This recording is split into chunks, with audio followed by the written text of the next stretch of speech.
Honest J. Nowak. Oh yeah.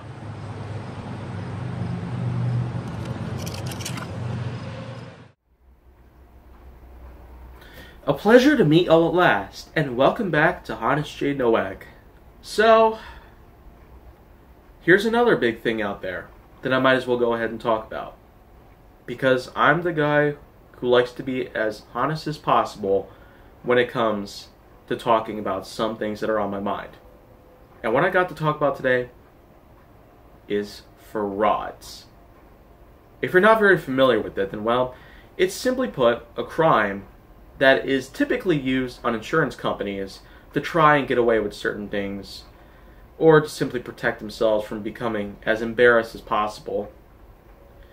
Two of which that they certainly lie to their insurance agents about a vehicle crash or any sort of accident that happens to take place to which they are insured for, of which that no matter how it actually happened, the owner would be able to lie in any simple way as possible, make certain things up as they go along, and try to simply get away with certain stuff.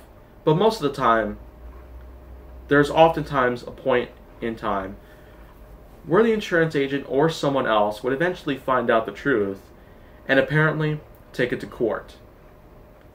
The owner of the vehicle that got in the accident and basically committed fraud would be charged with it, of course, and then what usually happens is a lengthy prison sentence.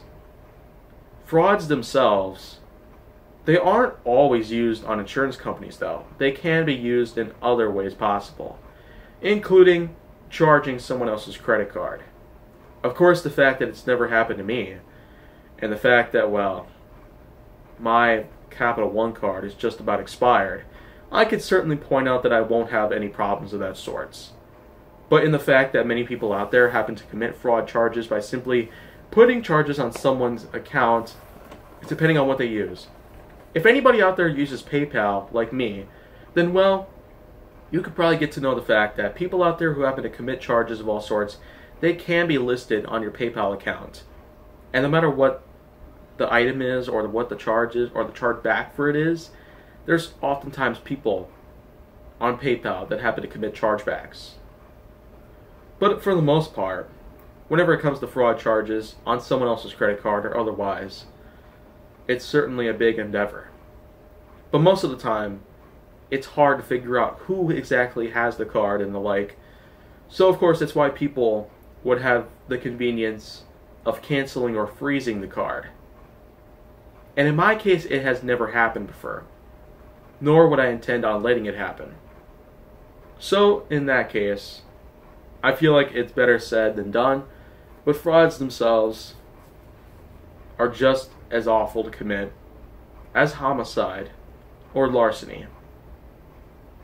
So that's pretty much all I got to say about that. But if you want to see more, go down to my channel. Make sure that you like, subscribe, comment, follow me on social media, and stay on the Hollywood side.